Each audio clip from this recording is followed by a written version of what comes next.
This is the guided practice for rotational kinetic energy.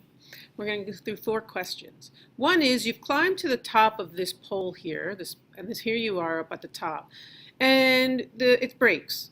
So at the base down here, you have 2 choices. You can either jump off, right, and just fall to the ground in free fall, or you can just hang on as it rotates to the ground.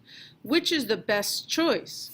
Well, you know that for choice 1, right, you're going to be in free fall. So you're going to be moving, right, all that gravitational potential energy is going to then change into your kinetic energy at the bottom. And this means that whatever energy you start with, right, is going to dictate your velocity at the bottom. All right, well, so that makes some sense. So you can actually calculate this. So this is 7.5 meters high. So you can get that your velocity at the bottom is,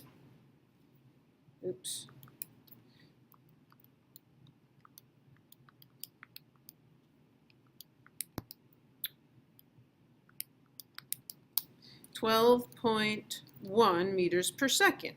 We know the faster you're going at the bottom, the more it's going to hurt, right? Because all that's got to be changed into work.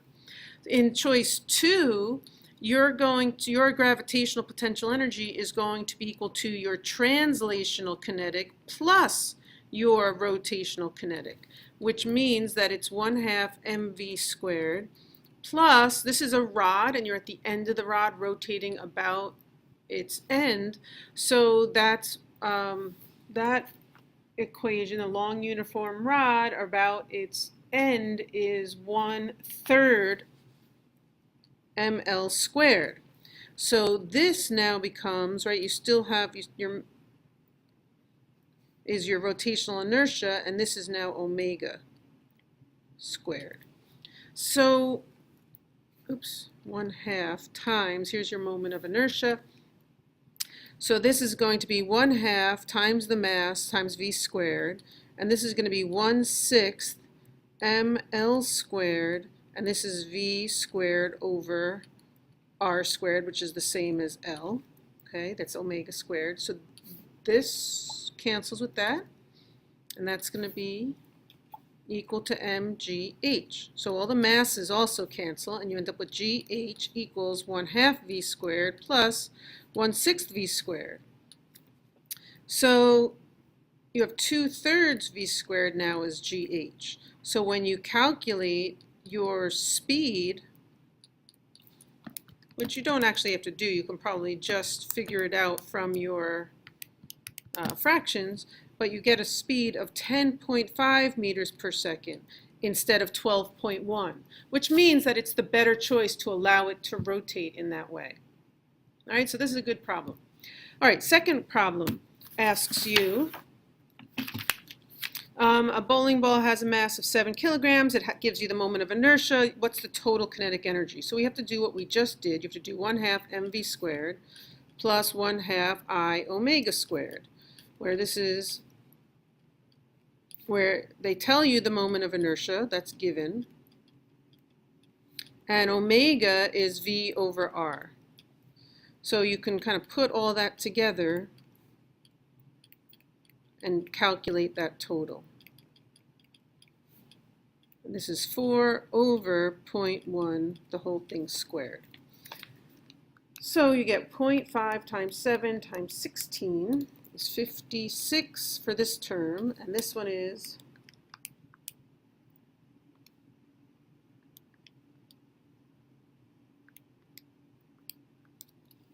22.4, which gives you 78.4 joules of kinetic energy.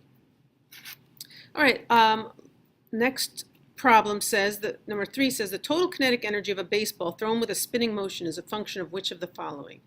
So a thrown baseball has several parts, right? You're throwing it, so it's following a trajectory. This is the translational motion, right? It's got this linear component, right? It has x and y components, But if it's also spinning around its axis, it also has some rotation, which is why we try not, we haven't dealt with that aspect yet. So it has both a rotational and a translational component of velocity. Our last guided question, a solid sphere is rolling down a ramp. They give you the radius and the mass, and you're asked to find the speed at the bottom. Similar to what we've been doing, what we did in number 1, you're going to start with GPE in the beginning, and that's going to be, you're going to end up with translational and rotational kinetic energies, and that's the only types you've got. So this is mgh, 1/2 mv squared. This is 1/2 I omega squared. So it tells you that it's a solid sphere, which means that I is 2/5 mr squared, and omega is v over r squared. The r squareds cancel out, and you're left with 1/2 mv squared plus 1/5 mv squared, right? So you end up with 7/10 mv squared gives you your mgh. So the m's cancel, and you have 9.8 times 1.2 equals 7/10 v squared. Your v is going to be 4.1 meters per second. Okay, that's how you use the law of conservation of energy, and you add in the piece with rotation.